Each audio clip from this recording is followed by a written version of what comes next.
"They hurt my mama. She's dying." The words cut through the rumble of Harley engines like a knife through silk. Every conversation in the Iron Skull's clubhouse died mid-sentence. Pool cues froze. Beer bottles paused halfway to lips. The jukebox seemed to lower its volume out of respect for what was happening. Marcus Viper Stone looked down at the tiny hand clutching his leather vest. Blood stained the child's white dress. Tears carved clean paths through the dirt on her face.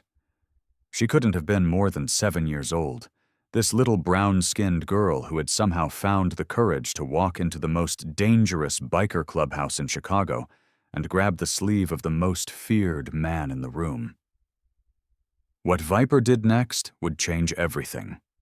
Comment where you're listening from. Subscribe to channel. The Iron Skull's clubhouse sat on the edge of Chicago's industrial district like a fortress made of chrome and attitude. It wasn't the kind of place where children appeared. Hell, it wasn't the kind of place where anyone appeared unless they had business with men who settled disputes with wrenches and fists, who lived by a code older than the law and twice as permanent. Marcus Viper Stone had ruled this kingdom for 15 years.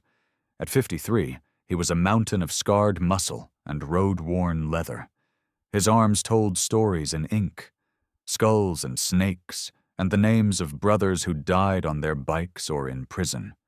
His face was all hard angles and cold eyes, the kind of face that made grown men cross the street rather than risk making eye contact.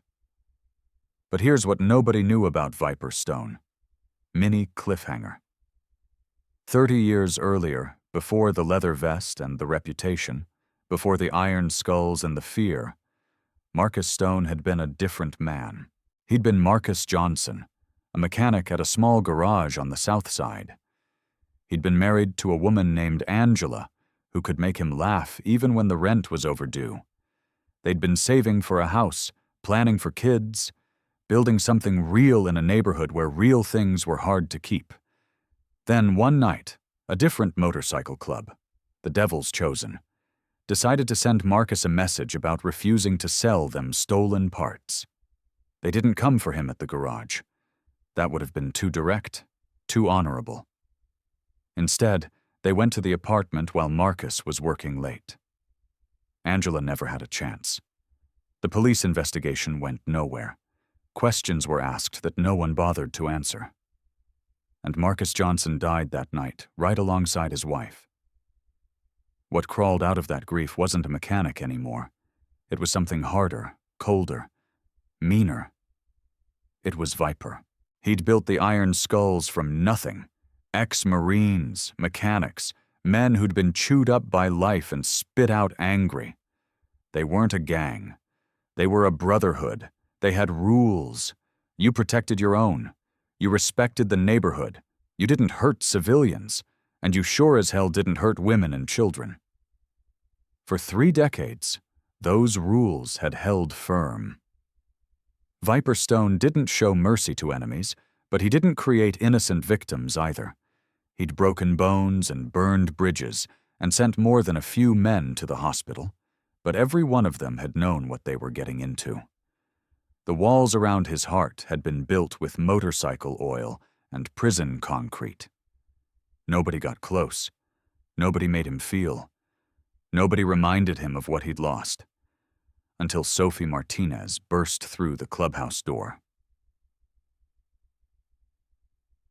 The child's grip tightened on Viper's vest.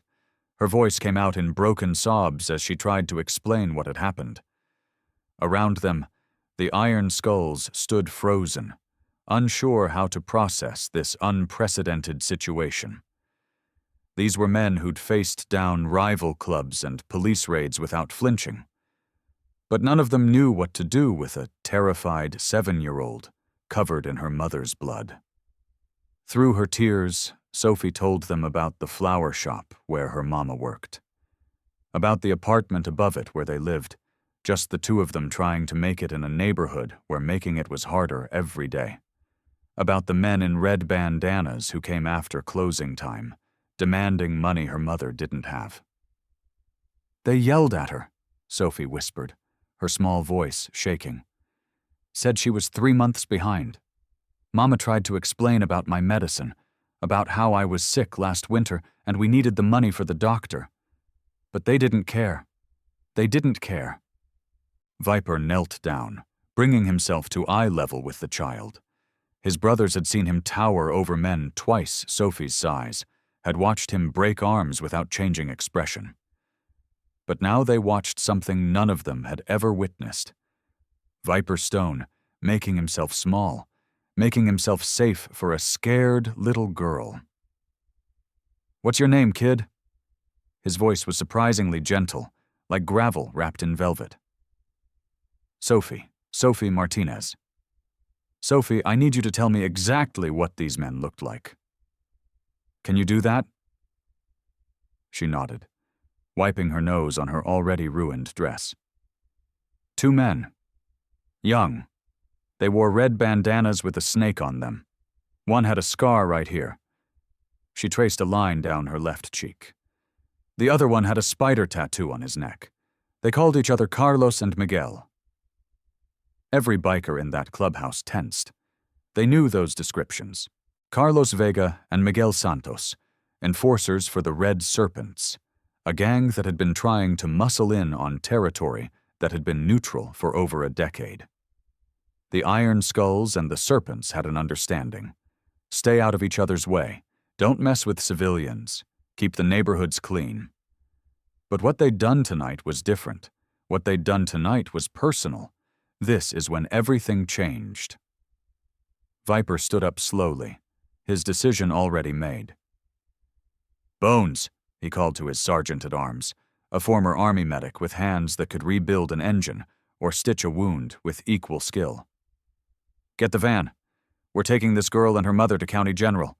Call ahead to Dr. Sarah Chen. Tell her it's priority." Dr. Chen was one of the city's best trauma surgeons, and she owed the Iron Skulls more than a few favors. They'd protected her clinic in a rough neighborhood when other gangs wanted to shut it down for refusing to deal pills. If anyone could save Sophie's mother, it would be her. "Hammer," Viper continued, addressing his vice president. "I want you to find Carlos Vega and Miguel Santos. Don't hurt them yet. Just bring them to the warehouse. I want to have a conversation about their business practices." Hammer smiled, cracking his knuckles. The sound echoed through the clubhouse like gunshots. "Consider it done, Prez." Viper looked around the room one more time, taking in the shocked faces of his brothers. He knew this moment would be talked about for years to come. The night Viper Stone showed mercy. The night the ice-cold biker let a little girl melt his heart. But he didn't care about any of that anymore. All he cared about was the small hand that slipped into his, Sophie's fingers barely wrapping around 2 of his. "Is my mama going to be okay?" she asked in a tiny voice. Viper squeezed her hand gently. "I'm going to make sure she is," he promised. And Viperstone never made promises he couldn't keep. What happened next will shock you. The ride to the flower shop took 12 minutes through the crowded Chicago streets. Viper rode his '84 Harley Softail with Sophie clinging to his back, her small arms wrapped around his waist. Behind them, a convoy of Iron Skulls followed. 5 more bikes and Bones driving the van with Dr. Chen's medical equipment already loaded. The roar of the engines cut through the night like thunder. People on the sidewalks stopped and stared. Some crossed themselves. Others pulled their children close. The Iron Skulls rolling deep through the south side meant something was happening, and smart people got out of the way. Sophie's grip tightened every time Viper accelerated, but she didn't cry anymore. Maybe it was the rumble of the engine beneath her, steady and powerful. Maybe it was the leather-clad giants surrounding them on all sides, a wall of chrome and fury protecting her. Or maybe it was simpler than that. Maybe for the first time in hours, she felt safe. As they pulled up to Elena's flowers, Viper could see the devastation immediately. The front window had been smashed. Flowers and plants lay scattered across the sidewalk, their petals crushed underfoot. The sign that had once proudly displayed the shop's name hung crooked and damaged, the painted letters cracked like broken promises. But Viper's attention was focused on what lay inside. Elena Martinez lay crumpled behind the counter, her dark hair fanned across the wooden floor like spilled ink. Blood pooled beneath her head. Her breathing came in shallow, irregular gasps that Viper recognized from too many bar fights and back alley beatings. The sound of someone fading fast. Dr. Chen rushed past them, her medical bag already open. She knelt beside Elena, her practiced hands moving quickly to assess the injuries. "Severe head trauma," she muttered, checking the pulse. "Possible internal bleeding. We need to move her now." Sophie stood frozen in the doorway, her small frame trembling as she took in the destruction of everything she knew. Her home, her mother's life's work, all of it lay in ruins around them, and for a moment the little girl who'd been so brave, who'd walked 12 blocks through hell to find help, looked like she might shatter completely. "Sophie, listen to me." Viper crouched down to meet her eyes. "The doctor is going to take care of your mama, but I need you to stay strong for her, okay? Can you do that?" The little girl nodded, though tears continued to stream down her cheeks. "Will she remember me when she wakes up?" The question hit Viper harder than any punch ever had. He thought of Angela, of all the things left unsaid, all the moments stolen by violence. "She'll remember," he said firmly, "and she'll be so proud of how brave you were tonight." His phone buzzed, an old Nokia brick that felt like a weapon in his scarred hands. Hammer's voice came through, crisp and efficient. "Prez, we found them. Carlos and Miguel were at a bar on Ashland, bragging about their work tonight. They're secured at the warehouse." Viper's jaw tightened. The rage that had been simmering beneath his protective instincts began to surface, hot and familiar. These weren't just random criminals anymore. They were the men who had put a 7-year-old girl through hell.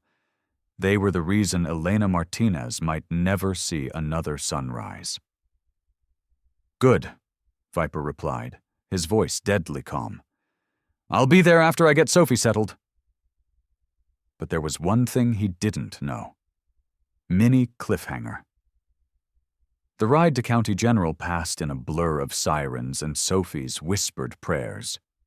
Viper found himself holding the little girl's hand as she spoke to her unconscious mother, telling her about the nice biker man who was going to help them, promising to be good if she would just wake up. Just please wake up. At the hospital, Dr. Chen disappeared into surgery while Viper made arrangements. Sophie would stay in a private room adjacent to her mother's. Round-the-clock security, 2 iron skulls in the hallway at all times, the best pediatric care available. Money was no object when it came to keeping this child safe. As Viper tucked Sophie into the hospital bed, the little girl clutching a stuffed bear one of the nurses had brought her, he knew his night was far from over.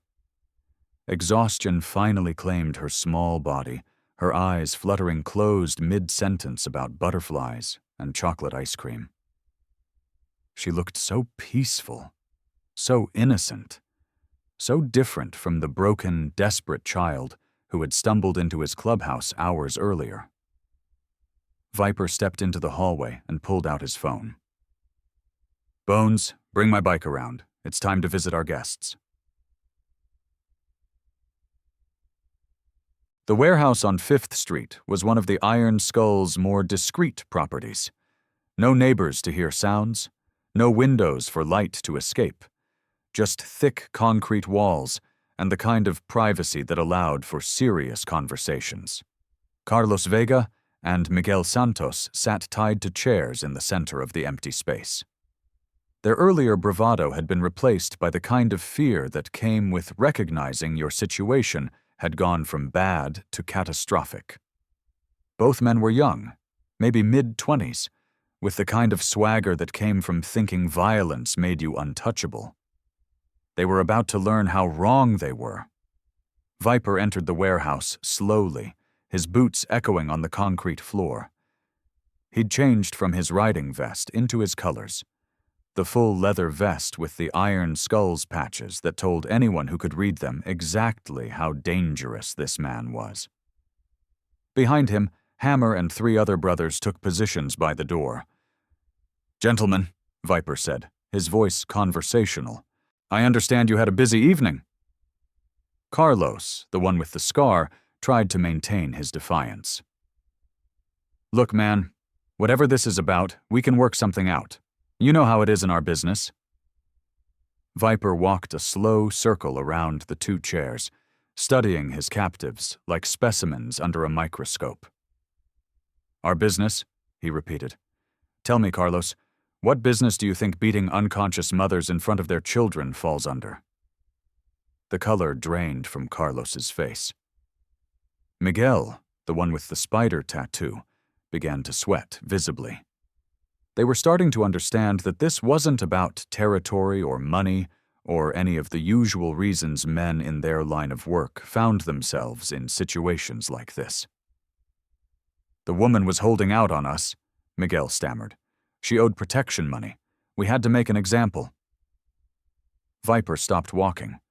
The temperature in the warehouse seemed to drop 10 degrees. That was his biggest mistake. "An example?" Viper repeated softly. "What example did you think you were making when you traumatized a 7-year-old girl?" Neither man answered. They couldn't, because there was no answer that would save them now. Viper reached into his jacket and pulled out a photograph. It was a crayon drawing Sophie had made while waiting at the hospital, a simple sketch of her mother surrounded by flowers. The little girl had given it to him, asking him to keep it safe until her mama could see it. "This is Sophie Martinez," Viper said, holding up the drawing. 7 years old, loves butterflies and chocolate ice cream, dreams of becoming a teacher so she can help other children learn to read. Tonight, she watched 2 grown men beat her mother unconscious over $67. He set the drawing on a nearby table where both men could see it. 67, he repeated. That's what Elena Martinez had in her register. Barely enough to cover tomorrow's grocery run, and you 2 thought it was worth putting a child through hell to take it. Carlos made one last desperate attempt at negotiation. "Look, Mr. Stone, we didn't know the kid was there. If we had known..." "If you had known what?" Viper's voice cut through the excuse like a blade. "If you had known, you would have beaten her too? Made sure there were no witnesses to your heroic victory over a single mother trying to make an honest living?" Let me tell you who Carlos Vega and Miguel Santos really were. They weren't soldiers. They weren't warriors. They were bullies who'd found a gang that would pay them to terrorize people weaker than themselves. They were exactly the kind of men Viper had spent 30 years making sure stayed out of his territory. Viper walked to the table where his brothers had laid out various tools. Not weapons exactly, but implements that could become very persuasive in the right hands. He selected a heavy chain, testing its weight thoughtfully. "Here's what's going to happen," he said, his tone remaining conversational despite the deadly intent behind his words. "You're going to tell me exactly how much money your little gang has made from terrorizing shop owners in Elena's neighborhood. Every dollar, every cent. And then you're going to help me figure out how to make sure it gets distributed back to the people you've been bleeding dry." Miguel's voice cracked as he spoke. "We don't have that kind of authority. The money goes up the chain. We just collect." Viper nodded, as if this was exactly what he'd expected to hear. "Then it sounds like I need to have a conversation with your boss as well. What's his name?" "Razor Rodriguez," Carlos whispered. "But you can't touch him. He's got connections. Protection." Viper actually smiled at this, though there was no warmth in the expression. "Protection?" he mused. "You mean like the protection you offered Elena Martinez? The kind that involves unconscious mothers and traumatized children?" He set the chain back on the table and picked up his phone instead. Hammer, I want you to arrange a meeting with this Razor Rodriguez. Tonight, if possible. Let him know that Viper Stone would like to discuss his organization's customer service practices. As Hammer made the call, Viper turned back to his captives. You see, gentlemen, I've been in this life for a very long time. I've made my share of enemies, taken my share of territory, collected my share of debts. But there are lines even men like us don't cross. And tonight, you crossed every single one of them. The truth they buried for 30 years was about to surface. The warehouse fell silent except for the sound of Miguel quietly sobbing. Carlos stared at the little girl's drawing on the table, perhaps finally beginning to understand the magnitude of what they had done. Viper's phone rang. It was Dr. Chen calling from the hospital. How is she? Viper answered immediately. Touch and go, the doctor replied. The next few hours will be critical, but she's a fighter. The surgery went better than expected.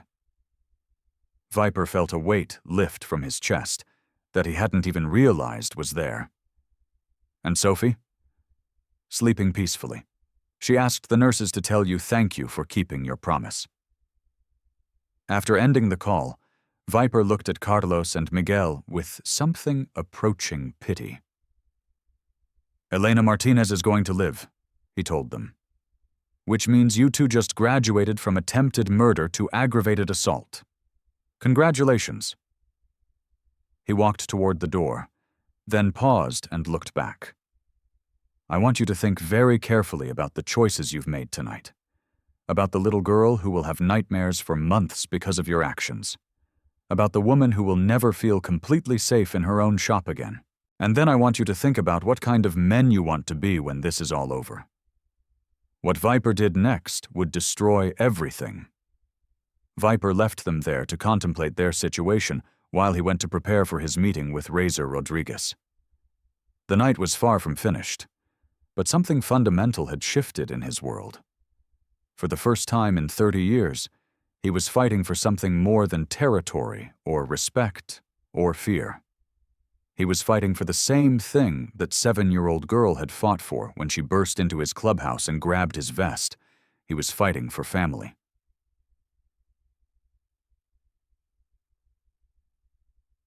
The meeting with Razor Rodriguez was set for 2 a.m. at an abandoned auto shop on the industrial side of town. Viper arrived with Hammer and 5 other iron skulls, their Harleys cutting through the empty streets like chrome bullets fired from the barrel of the night. The air was thick with the scent of motor oil and rust, a fitting backdrop for the kind of conversation that was about to unfold. Razor had brought his own crew, 6 men who tried to look intimidating, but couldn't quite hide the nervousness in their eyes when Viper stepped off his bike. Word traveled fast in their world, and by now everyone knew that Viper Stone had personally involved himself in what should have been a minor neighborhood dispute. Razor Rodriguez was younger than Viper had expected, maybe 35, with gold teeth and enough jewelry to stock a small pawn shop. He carried himself with the kind of artificial confidence that came from never having faced real consequences for his actions. Viper recognized the type immediately. All flash, no substance. The kind of leader who sent others to do his dirty work while he counted money and made threats from a safe distance. Mr. Stone, Razor said, extending a hand that Viper ignored entirely. This is unexpected. I heard you Iron Skulls don't usually get involved in street-level business anymore. Viper's silence stretched long enough to make everyone uncomfortable. He studied Razor with the same intensity he might use to examine a particularly venomous snake, cataloging weaknesses, measuring threats, calculating exactly how much pressure it would take to break this man's carefully constructed image. Street-level business, Viper repeated finally, his voice carrying across the empty garage like distant thunder. Is that what you call terrorizing mothers and traumatizing children? Razor's smile faltered slightly, but he tried to maintain his swagger. Look, business is business. Sometimes people need reminders about their obligations. Your boys, Viper interrupted, Put a 7-year-old girl through hell tonight. They beat her mother unconscious over 67 millimeters. $67, Rodriguez. The temperature in the garage seemed to drop. The iron skulls had positioned themselves strategically around the space, and Razor's crew was beginning to realize that this meeting might not end with the usual handshake and territorial agreement they had expected. Here's what they didn't want you to know. The woman was behind on her payments, Razor said, his voice losing some of its earlier confidence. 3 months behind. We gave her plenty of warnings. Viper took a step closer, and despite being surrounded by his own men, Razor instinctively backed away. There was something in Viper's eyes that spoke of violence older and deeper than anything Razor had ever encountered, a kind of controlled fury that made the young gang leader's petty brutalities look like children playing at being monsters. 3 months, Viper said thoughtfully. Tell me, Rodriguez, do you know what Elena Martinez does for a living? She runs some flower shop, Razor replied, confusion evident in his voice. She runs a flower shop that barely makes enough to cover rent and groceries. She works 16-hour days arranging bouquets for weddings she'll never afford to have, funeral wreaths for people she's never met, Valentine's arrangements for lovers who have what she lost when her husband died in a construction accident 3 years ago. Viper's voice remained steady, but there was something building beneath the calm surface, like pressure in a boiler that was approaching its breaking point. She's been behind on your blood money because she spent her last savings on medicine for Sophie when the girl had pneumonia last winter. She chose her daughter's life over your protection racket, and somehow you thought that made her fair game for your animals. Razor tried to interrupt, but Viper continued as if he hadn't spoken. Do you know what that little girl did tonight, Rodriguez? After she watched your men beat her mother unconscious, after she saw everything she knew destroyed. She didn't call the police. She didn't run to neighbors. She walked 12 blocks through the worst part of the city, a 7-year-old girl alone in the dark, to find someone who could help. Viper pulled out Sophie's crayon drawing again, holding it up so everyone in the garage could see it. This is what courage looks like, Rodriguez. This is what real strength is. A child who refuses to give up on the person she loves most in the world. The silence that followed was deafening. Even Razor's men seemed uncomfortable now, shifting from foot to foot, avoiding eye contact. Viper folded the drawing carefully and placed it back in his jacket, right over his heart. This is when everything changed. So here's what's going to happen, Viper said, his tone shifting from philosophical to purely business. You're going to liquidate your entire operation in Elena's neighborhood. Every protection payment, every debt, every outstanding balance. It all disappears tonight. Razor's artificial bravado flared back to life. You can't just come in here and... I'm not done talking, Viper said quietly, and the younger man's mouth snapped shut. You're going to take whatever money you've collected from that neighborhood over the past year, and you're going to distribute it back to every shop owner, every family, every person you've been bleeding dry. That's impossible, Razor protested. We don't have that kind of cash on hand, and even if we did, then you'll find it, Viper replied. Sell your cars, your jewelry, your mother's china if you have to. Rob your own dealers for all I care. But those people are getting their money back. Viper walked closer until he was standing directly in front of Razor, close enough that the younger man had to crane his neck to maintain eye contact. And if I hear about any of your people operating within 10 blocks of Elena's flower shop ever again, if so much as one of your boys jaywalks in her neighborhood, I will personally introduce you to the kind of consequences your parents should have taught you about years ago. Let me ask you something. Have you ever watched someone with power choose to use it for good instead of profit? Have you seen what happens when a man who's built his life on being untouchable decides that protecting one child matters more than maintaining his reputation? Drop your story in the comments. Razor opened his mouth to argue, but one look at Viper's face, at the cold certainty in those road-worn eyes, told him everything he needed to know. This wasn't a negotiation. It wasn't even really a conversation. It was Viper Stone telling him exactly how things were going to be, and the only choice Razor had was whether he wanted to walk away from this garage on his own 2 feet or in a body bag. "We understand each other?" Viper asked, his voice deceptively calm. Razor nodded, his gold teeth no longer gleaming quite so bright. "Good. You have 48 hours to start making this right. My brothers will be checking in to make sure you're keeping your word. And Rodriguez?" Viper leaned in close enough that only Razor could hear his next words. "If you even think about retaliating against Elena or Sophie, if you so much as send one of your boys to drive past that flower shop, I will find you. And what happened to the Devil's Chosen 30 years ago will look like a mercy compared to what I'll do to the Red Serpents." The color drained from Razor's face. Everyone in the life knew the story of the Devil's Chosen. How they'd been the most powerful motorcycle club in Chicago until they crossed a line with a mechanic's wife. How they'd vanished overnight, their clubhouse burned to the ground, their members scattered to the wind or buried in unmarked graves. No one had ever proven who was responsible, but everyone had their suspicions. What happened next will shock you. Viper turned and walked back to his bike, his brothers falling into formation around him.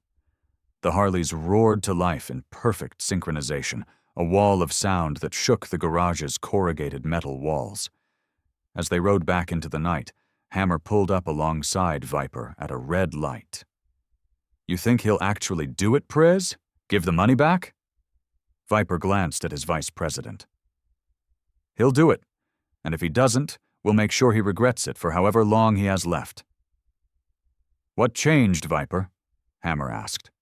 "In all the years I've known you, I've never seen you get personally involved in something like this. We protect our territory, sure, but this is different." Viper was quiet for a long moment, the rumble of his Harley filling the silence between them. When he finally spoke, his voice was barely audible over the engine. 30 years ago, I lost everything because I couldn't protect the person I loved most. Tonight, I got a chance to make sure that doesn't happen to someone else. That little girl walked 12 blocks through hell because she believed someone would help her. I'll be damned if I'm going to prove her wrong." The light turned green. The iron skulls rolled forward into the night, chrome glinting under the streetlights like armor forged from moonlight and diesel fuel.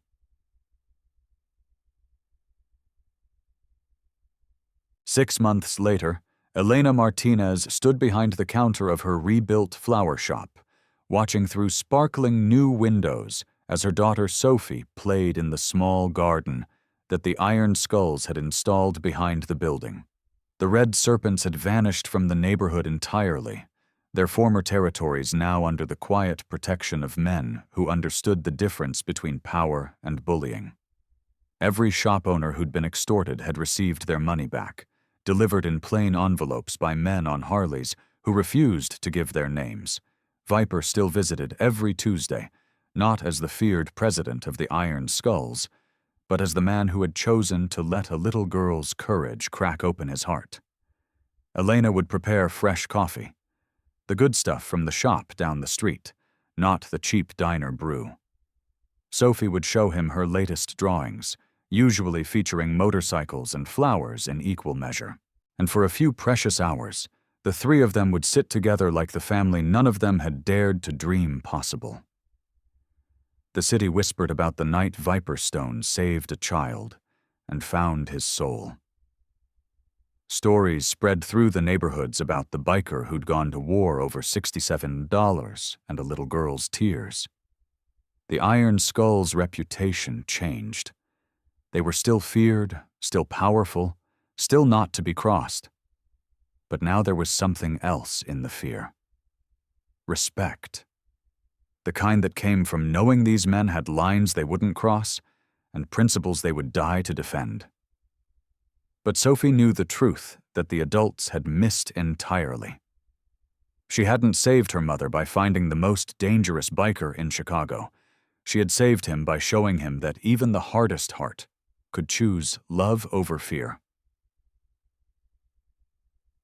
On a Tuesday evening in early spring, Viper sat at Elena's kitchen table, helping Sophie with her homework while Elena prepared dinner. The smells of home-cooked food filled the apartment, rice and beans and the kind of meal that Viper hadn't experienced since Angela was alive. "Viper?" Sophie looked up from her math worksheet, her pencil hovering over the numbers. "Yeah, kid? Why did you help us that night? Mama says most people wouldn't have." Viper set down his own coffee cup, considering the question. How did you explain 30 years of grief and rage to a 7-year-old? How did you tell her that she'd reminded you of the children you never got to have, the family that was stolen before it could begin? "Because sometimes," he said carefully, "the bravest thing you can do is ask for help. And sometimes, the people who look the scariest are the ones who understand what it's like to be scared." Sophie tilted her head, processing this. "Were you scared that night?" "Terrified," Viper admitted.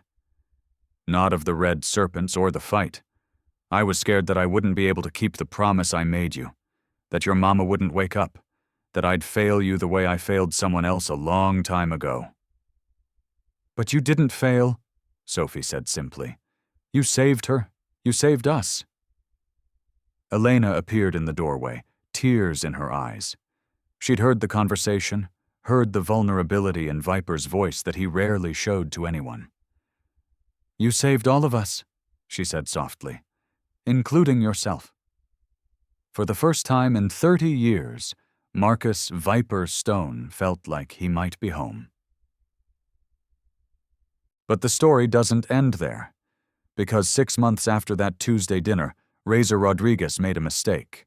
He thought enough time had passed, thought Viper had forgotten or moved on, thought he could send one of his boys, just one, just to scope out the neighborhood, just to see if maybe, possibly, things had cooled down enough to move back in.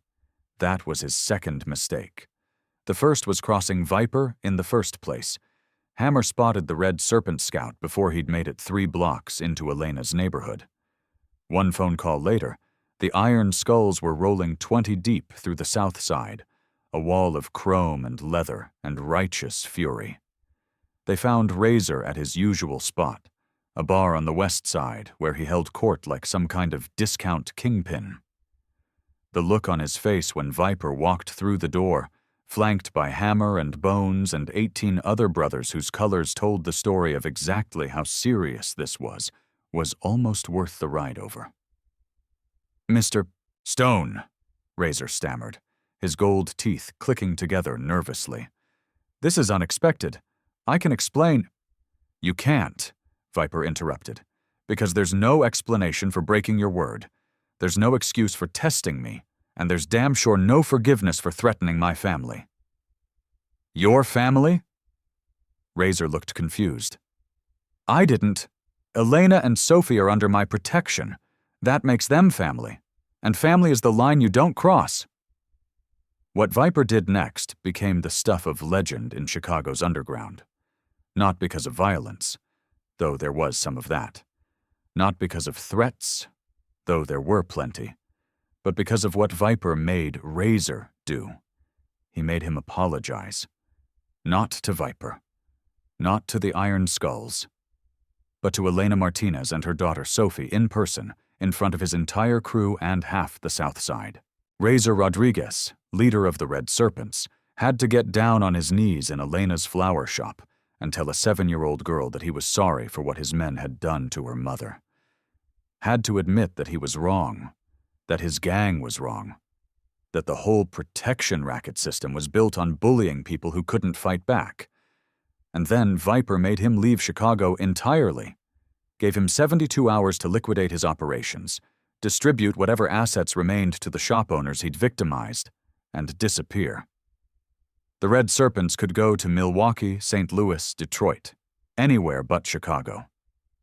"But this is my city," Razor protested weakly. "Not anymore," Viper replied. "Now it's Sophie's city, and Elena's, and every other person who's just trying to make an honest living without being terrorized by parasites like you." 72 hours later, The red serpents were gone. The Iron Skull's reputation spread beyond Chicago after that. Other motorcycle clubs, other gangs, other organizations that operated in the gray areas of the law. They all heard the story of Viper Stone and the little girl who changed everything. Some laughed, called him soft, said sentiment was weakness and Viper had lost his edge. But the smart ones, the ones who'd been in the life long enough to understand how it really worked, they recognized what had actually happened. Viper hadn't gotten soft. He'd gotten focused. Because here's what they didn't want you to know about men like Marcus Viper Stone. The truly dangerous ones aren't the ones who have nothing to lose. They're the ones who found something worth protecting. A man with nothing to lose will burn the world down out of spite. But a man with something to protect? That man will burn the world down with purpose, with planning, with the kind of cold, calculated fury that comes from knowing exactly what he's fighting for. And Viper Stone had found his purpose in a 7-year-old girl's courage and a single mother's resilience. The Iron Skull's territory expanded over the next few years, but not through violence or intimidation. They expanded through protection, real protection, not the kind that came with threats and beatings. Shop owners paid them, yes, but the payments were fair and the protection was genuine. Drugs stayed out of their neighborhoods. Violence against civilians became unthinkable. And anyone who tried to move in with the old ways found themselves facing not just the Iron Skulls, but entire communities willing to stand up and fight back. Because Viper had shown them something they'd forgotten. That power used to protect was stronger than power used to terrorize. 10 years after that cold Tuesday night, Sophie Martinez graduated from high school at the top of her class. She'd been accepted to Northwestern on a full academic scholarship, planning to study education just like she'd always dreamed. Viper sat in the audience with Elena, both of them beaming with pride as Sophie crossed the stage. She'd grown into a beautiful, confident young woman who spoke 3 languages, tutored kids in her neighborhood, and had already been offered teaching positions before she'd even started college. In her valedictorian speech, Sophie talked about courage, not the kind that came from being unafraid, but the kind that came from being terrified and choosing to act anyway. "When I was 7 years old," she told the packed auditorium, "my mother was dying and I had to make a choice. I could hide and hope someone else would help, or I could go find help myself. I walked 12 blocks through some of the most dangerous neighborhoods in Chicago, and I walked into a place most people wouldn't dare to enter. And I found that sometimes the people who look the most dangerous are the ones with the biggest hearts." She looked directly at Viper when she said it, and he felt his eyes getting suspiciously moist behind his sunglasses. "That night taught me that courage isn't about being the strongest or the toughest. It's about being willing to be vulnerable enough to ask for help when you need it. And it taught me that real strength comes from using your power to protect people who can't protect themselves." The audience erupted in applause. But Viper barely heard it.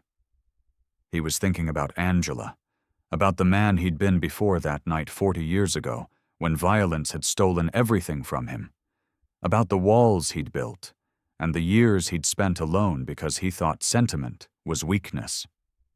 Sophie had proven him wrong. She'd shown him that opening your heart was the bravest thing you could do.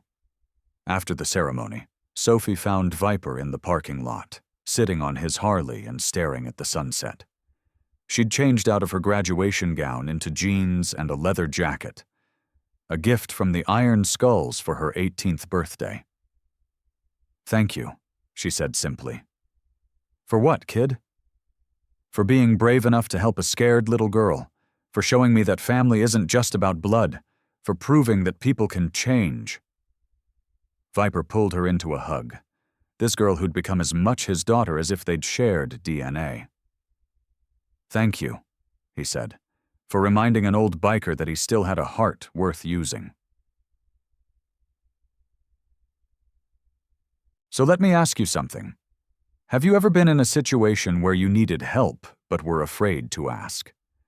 Have you ever looked at someone and judged them based on how they looked, only to discover they had more compassion than people who seemed safer? Sophie Martinez was 7 years old when she walked into a biker clubhouse covered in her mother's blood and grabbed the sleeve of the most dangerous man in Chicago. She didn't have a plan. She didn't have backup. She just had courage and the desperate hope that someone, somewhere, would choose to care. And Viperstone was a 53-year-old biker who'd spent 30 years building walls around his heart, convinced that caring was weakness and attachment was a liability. He'd survived in a brutal world by being harder, colder, meaner than everyone else. Until a little girl's tears reminded him of what he'd lost and showed him what he could still save. The truth they buried in chrome and leather wasn't about gang violence or protection rackets or turf wars. It was simpler and more powerful than that. It was about the fact that sometimes the smallest hands carry the greatest power to change everything. Because Sophie didn't just save her mother that night. She saved Marcus Viper Stone from becoming the kind of man who'd forgotten why power mattered in the first place. Share this story. Not the sanitized version where bikers are just misunderstood rebels, or where one good deed erases decades of questionable choices. Share the real version. The one where a child's courage intersected with a broken man's buried humanity and created something neither of them expected. Share it because somewhere right now, there's another Sophie walking through dangerous streets looking for help. And somewhere, there's another Viper sitting in his fortress of chrome and leather, convinced his heart died years ago. And maybe, just maybe, this story will help them find each other before it's too late.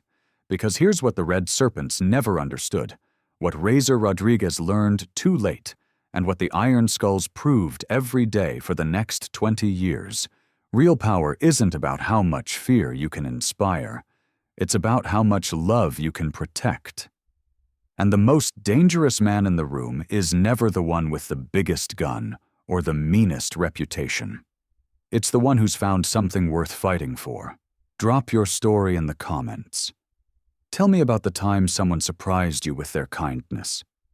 Tell me about the moment you chose to ask for help, even though you were terrified. Tell me about the person who looked dangerous but turned out to have the biggest heart. Because those stories matter. They remind us that humanity exists in the darkest places. That courage can crack even the hardest exterior. That sometimes the smallest gesture of trust can change everything. Subscribe to channel for more true stories about ordinary people doing extraordinary things in the face of impossible odds. And remember, the next time you see someone who looks dangerous, consider that they might just be someone who's learned to protect themselves from a world that hurt them. They might be waiting for someone brave enough to show them it's safe to care again. That someone could be you. Stay just, stay loud, stay free. And never underestimate the power of a child's courage to change the world.